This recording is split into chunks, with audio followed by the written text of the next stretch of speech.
Can you imagine how lame it would be if we were all still in the garden? I mean, what a failure to launch Yeah, situation. right. It would just be like humanity failure to launch. Right.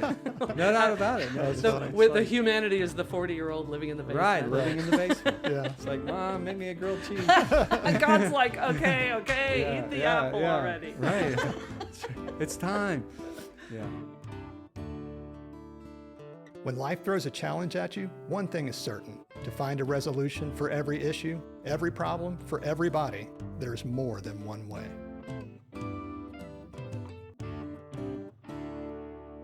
So we always love it when somebody brings something to us that's moved them and shares it with us. And we had that happen recently. Shay Boswell brought a sermon to us and shared the YouTube with our team.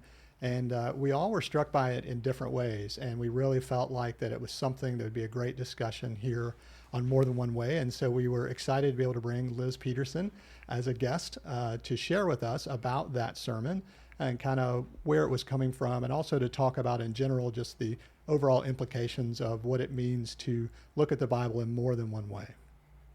Cool. So the sermon was a can I say riff? Is that all right? Was a riff on the Garden of Eden story, Adam and Eve and that whole world.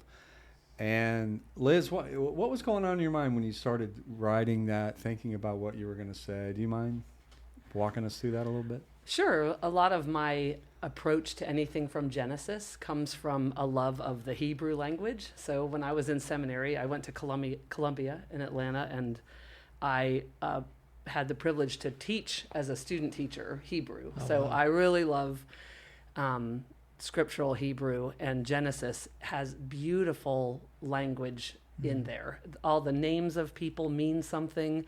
Every word in Hebrew has several different meanings. So I start with that when I look at a Genesis passage, and I say, let's go back to the language. Let's look at the Hebrew. Let's try to see what these words really mean.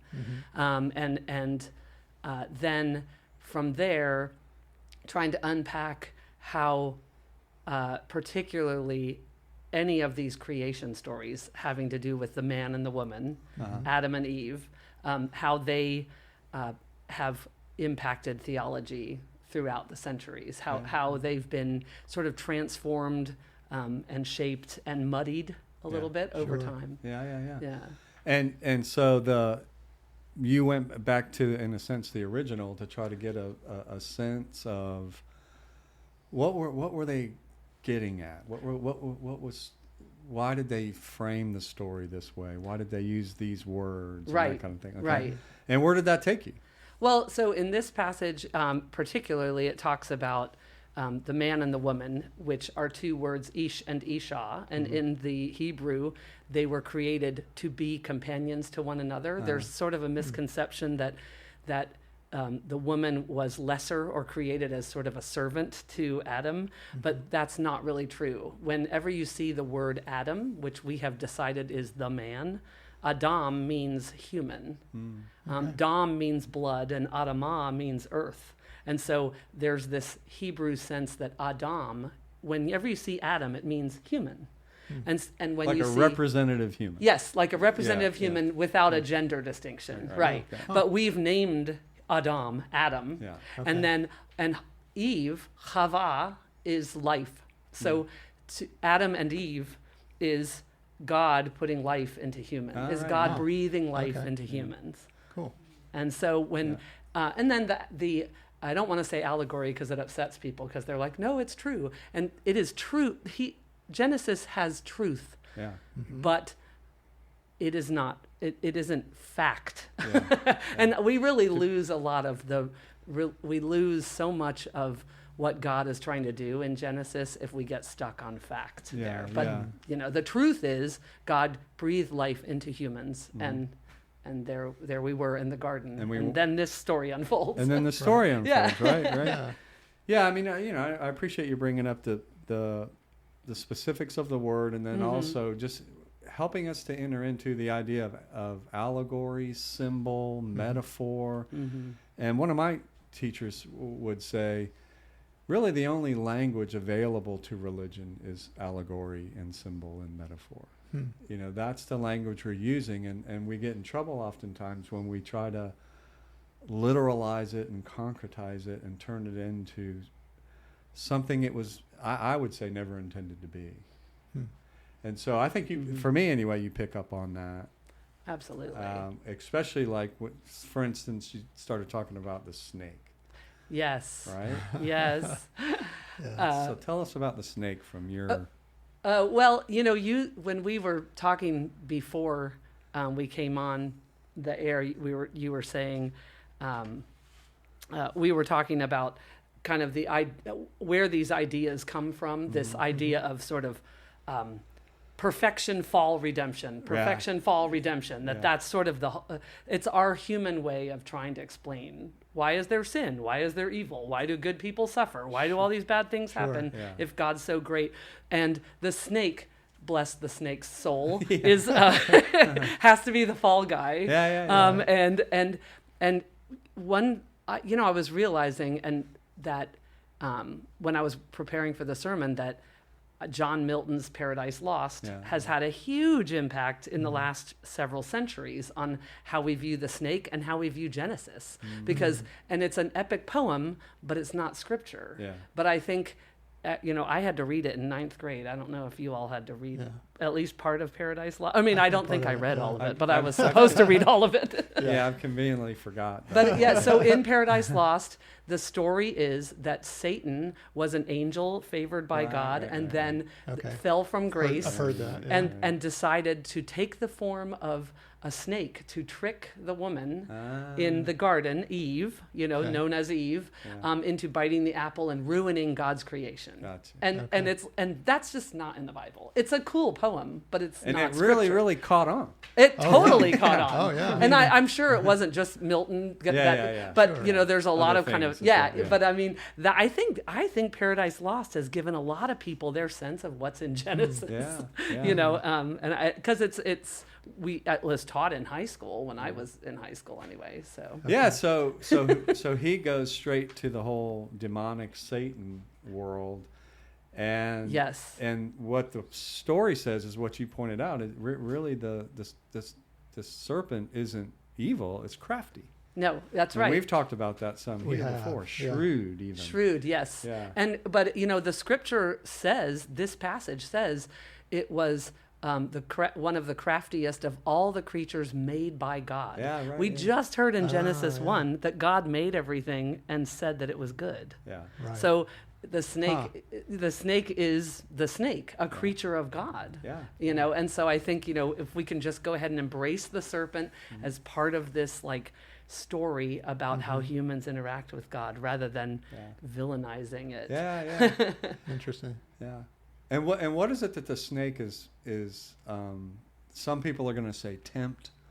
My perception isn't it, and my perception of your sermon is that it's similar to the way I'm thinking, and that is, it wasn't a temptation.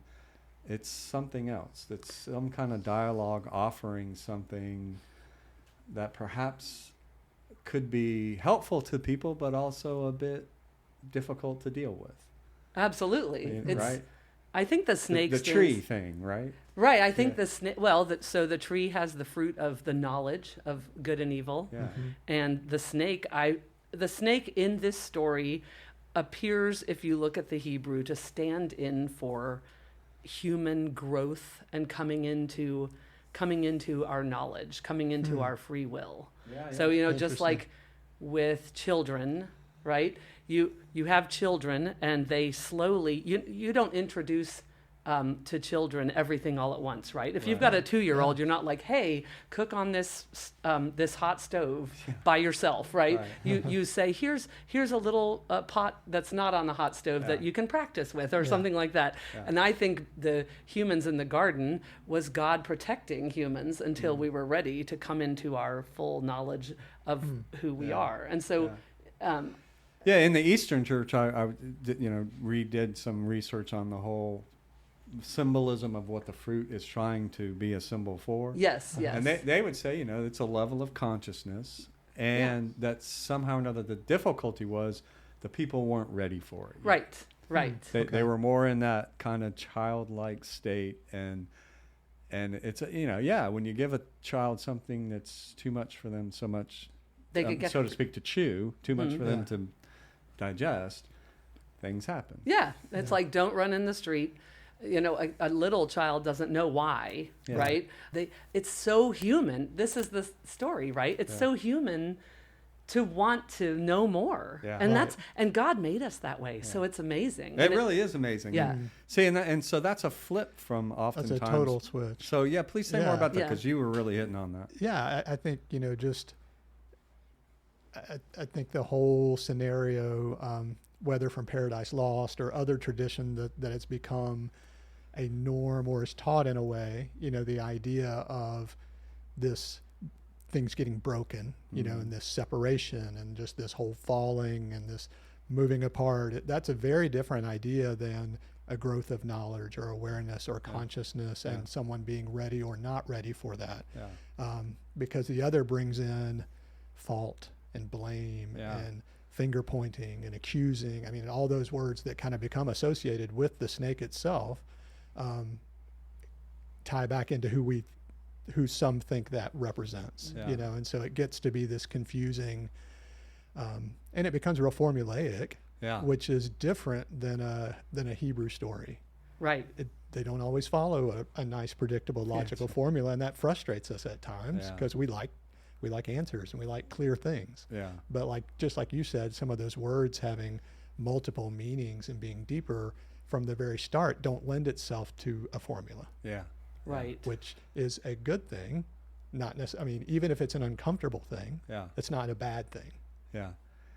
Well, and so that then when everything goes the way that you're talking, and then as we said at the beginning, and that influences the whole way that we understand God, it becomes almost like the foundational piece of our religion, that somehow or another we had everything perfect, we were disobedient, and we blew it. And God's been scrambling around ever since, and the talking, walking snake got what was coming to him.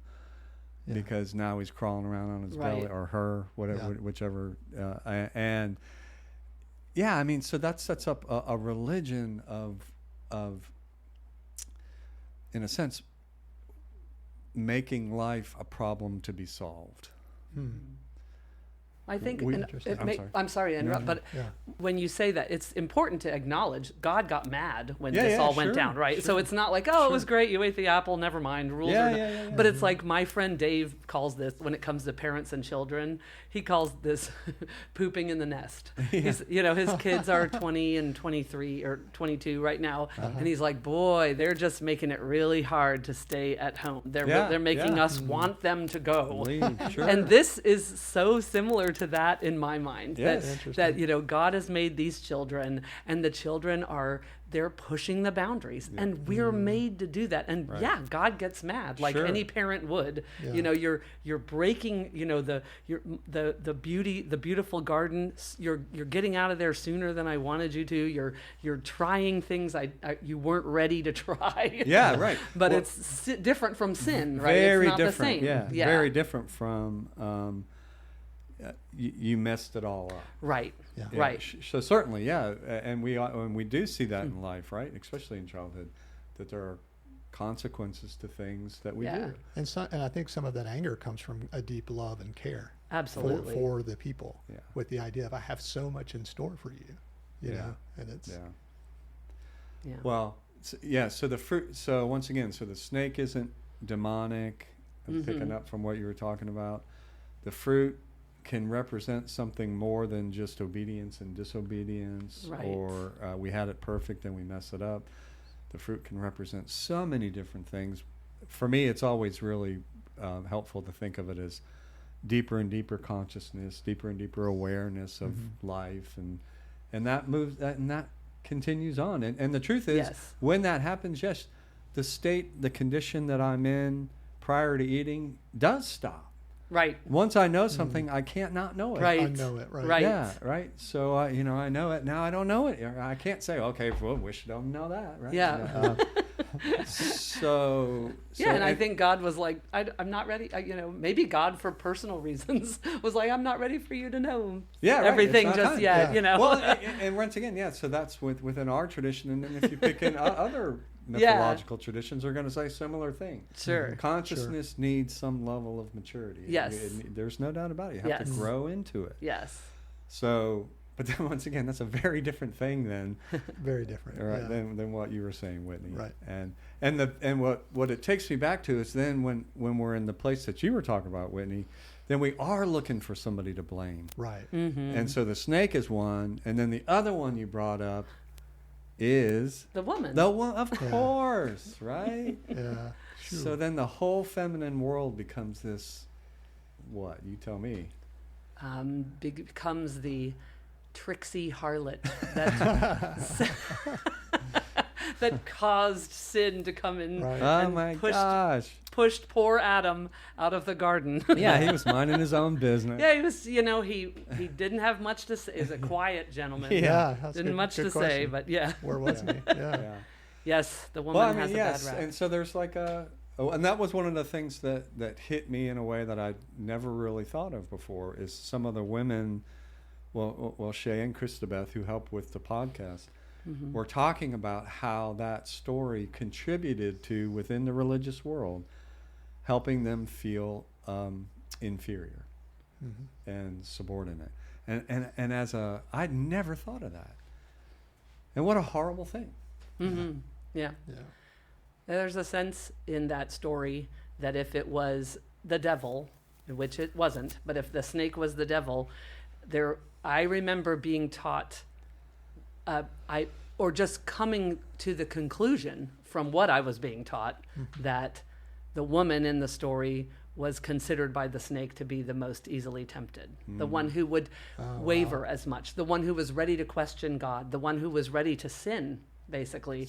And these stories aren't told in a mean way in Sunday school, but they're told in such a way that you sort of you take in the greater meaning behind it. And that's how I grew up thinking, well, the woman in the story was considered the more malleable by Satan. My gosh. Yeah. What a lot to carry, my goodness. I know, right? Yeah. But your sermon gets at it in a different way, right? Yes. So can you say a little more? Well, so it's one of the things that I found really interesting in researching about the woman in the story was that from long back in church tradition, back 200 years after the resurrection around, there was a church father named Irenaeus who talked about how it wasn't, he clearly said, and he was really close to the gospel time, right? He was probably just 1 degree of separation from people who knew Jesus personally. So he was close to the source, and he said that the woman, his idea was that the woman showed a lot of theological integrity. When the snake sort of questioned her, she questioned the snake back and said, God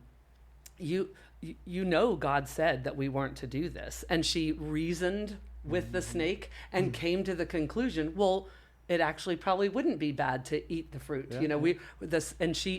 But she debated with the snake. She weighed her options. She didn't just stupidly and she certainly didn't say, well, I'm going to disobey God on purpose.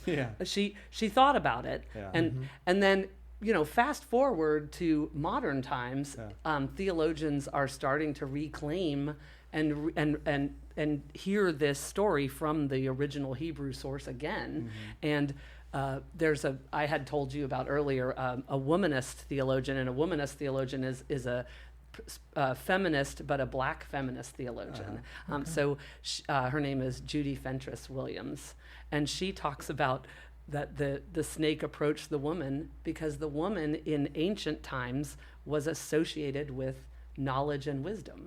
So, the female face of God, Sophia, that you hear about in Proverbs, there's a whole nother creation story in Proverbs having to do with Sophia, woman wisdom, right? So she posits that, the source of the stories in Genesis comes from a similar source to those stories in Proverbs. And in fact, those might even be more ancient. And she says it made absolute sense that the snake would go to the woman and say, hey, you might want to take a bite of this knowledge, this apple of the fruit of wisdom, because the woman was associated with wisdom, not because there was something that was temptable about her. Yeah. Not because she was inferior. Right. So, or wanting to do bad, or kind of wanting to be some kind of like pull the man off the right track, but that she would want to, and Fentress Williams talks about how women often will bring societies through their teaching and wisdom into the next age, to develop. And so I really thought it was great to see. It was great to see an ancient church father saying something really similar to a womanist theologian in the modern time.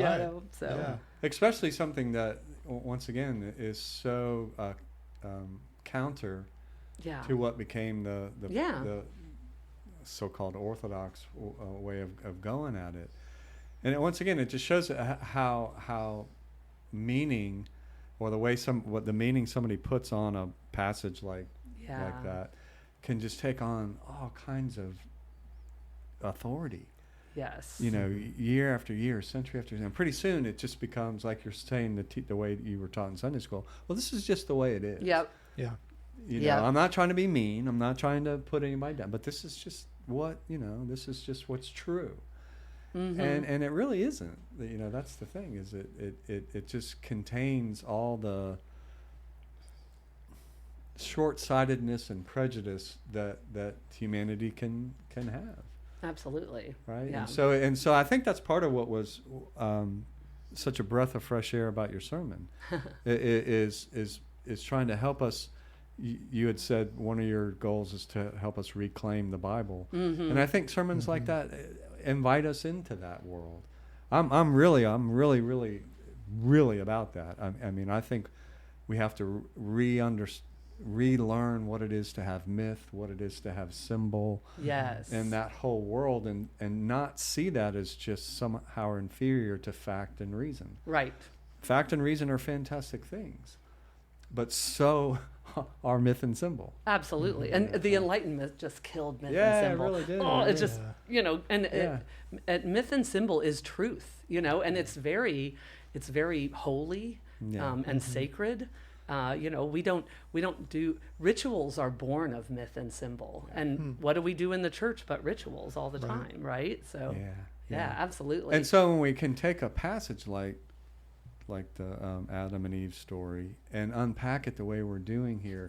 Once again, for me anyway, it breathes whole new life, and we see how powerful this can be for our lives if we can step away from everything that we've been taught, somewhat, and then also the literalization of it.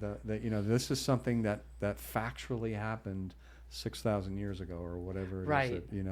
Right. If we can step away from those two things, man, it just has so much to teach us. Absolutely. And then have this new stuff brought in. What it makes me think of is the masculine and feminine principles that are within each of us as human beings, and that we at times have fallen so far over to this hyper masculine way of living, we miss the wisdom that comes from the feminine world, and quite frankly, I think that's what's happening in our world right now. Well, it's interesting that you say that. Another way of thinking about it is if you embrace truth in allegory or story, and let go of when did this happen, what year did it happen, what was the specific, then guess what? It's the story for everybody. Yeah. And so what I think everybody, men, women, everyone goes through their own bite of the apple. Yeah. I think we grow in this life and we come into consciousness, right? All human beings, they go from infants to adults, if we're fortunate enough to live that long, and you come into consciousness. And so this story as a Hebrew scripture symbolic truth is something that every single person can get into. Yeah. You know, and I think that's what makes it that's what's so powerful. It is. And in many ways, and this is a compliment, so take this as a compliment. Oh, here it comes. I'm just saying, I'm setting her up for this compliment. Because it could sound, depending on where you are, it could sound like not. But in many ways, so then you become like the snake. Right? So you in your sermon become like the snake. You say, can you... Come on and bite this Yes, apple. can you Let's learn a That's little right. bit about Let's learn the a little bit scripture. more about I'll it. take it. Let's Snake is a creature of God. Let's go Interesting. further into this and see I love this that. in a Listen, deeper this is way. a compliment. You're a snake. Yeah. Right. But in a good way. No.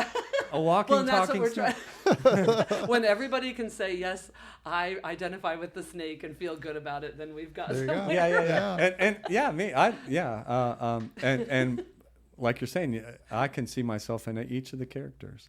Yeah, I can absolutely. see myself Exactly. I can see myself as a snake. I can see Yes. myself as Eve. See and I yourself can as see Adam. myself as Adam. Yeah. Right. Yeah. So it's not See, and that's specific. the beauty, because we are all of that. I Yeah. mean, and we're all in relationship with God. So it doesn't take away, you know, people think, oh, if we haven't factually proven something, it doesn't take away from God. Who said God was an Enlightenment scholar? Do you know what I mean? Yeah. You know? Yeah, no, I do. Yeah. I do.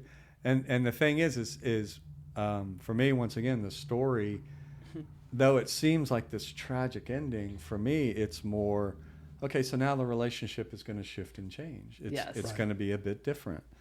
But what doesn't happen, and this is my wholehearted belief, is that somehow or another they become, they might come out so-called outcasts from Eden, but they're no longer they're not outcasts from God. Right. You know, God is consistently, you know, the metaphor in the story is God comes looking for them. Yeah, Right. absolutely. Where are you? Yes. And I think that's going on all the time, right? Yes. Right? That's the symbolic metaphor for what God, however it is you understand God, is interested in is you, the I like true that. you, not the partial you. Let's just put it that way. Yeah. Well, and can you imagine how lame it would be if we were all still in the garden? I mean, what a failure to launch Yeah, situation. right. It would just be like humanity right. failure to launch. Right. No doubt about it. No, it's So like- with it's the like- humanity is the 40-year-old living in the basement. Right, living in the basement. Yeah. It's like, Mom, make me a grilled cheese. And God's like, okay, eat the apple already. Right. It's time. Yeah. But Right. no, I agree, and God is absolutely with us, and it's and as messy as we are, we were created, and we are loved by God, Yeah. and it's Yeah. that's good news. I mean, that garden story is good news. I think it is too. You know? I really do too. I don't think it's. I for a long time now, I've had a hard time with just characterizing it as a fall from anything. Yeah. And even once again, even back in the day when that was, that whole doctrine was getting formulated, there were people who would say, yeah, but it's a happy sin, or it's a fall upward because of that whole consciousness Right. thing. No, and well, and the idea that babies, that because of the fall, original sin happens, Oh my gosh. and that just the very act of procreating and having children, they were born sinful, and so they were, if they weren't christened or they weren't baptized before they died, they would go to hell. I mean, come on. I mean, I just didn't. I reject that doctrine. Me too. Me too. But But you can see where those kind of things would form out of Yes. a more structured or Yes. literal interpretation of that story would lead Absolutely. to, Yes. well, that if that's the case, then this, and if that, it would lead you down that path. Yeah. And it's like you were saying before. It's like when humans try to describe why are things the way they are. Yes. We can go down some different trails trying to just, and then once again, to me, it's okay if we go on those trails. It's really hard when it becomes, this is it. This is the Yes. orthodox way, and if you don't believe this, then you're, heretic or whatever. Right. And I mean, I think it's important not to say there isn't sin and all is well Oh, my everywhere, gosh, sure, right? sure. It's not saying that. Yeah. But this idea that that we were. I don't that we were created in some sense of perfection, which I don't know what that looks like. Yeah. And then I think it was Irenaeus, that said, and it was God is fully happy in a human life fully lived. Oh yeah. And I'll research that. And No, get that's back to you great. if I'm wrong, That's but it's God is fully satisfied at a human life fully lived. Yeah. Isn't that? It takes the pressure off. It's not that you don't try to do well and be good and be Sure. kind, but it's go ahead and just be you. Yeah. And that's really what God wants. Yeah, I'm not quite sure there's such a thing as perfection in the human realm. Right. You Right. know, what I get to when I talk to people about perfection, it usually means it went my way. and that's cool. I get that. All right. So it went your way, but don't then try to apply that to you yourself as a person and say, if I only just never make a mistake, everything will go my way. Yes. Right. Yes. Which that's a setup for just pain. And Yeah. at least when I do Mm-hmm. it is, God, it's like, my gosh, never works. No. But that live your life as fully and completely as you can live it, and God is happy, that's beautiful. Yeah.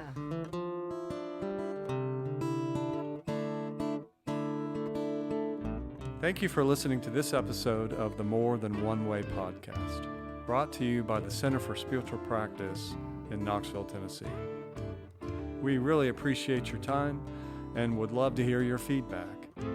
You can reach us by emailing hello@morethanonewaypod.com, or you can connect with us on social media using the handle @morethanonewaypod. If you found this episode helpful, we hope that you'll share it with your friends, with your family, with people you work with all the people who you know. Thank you and take care.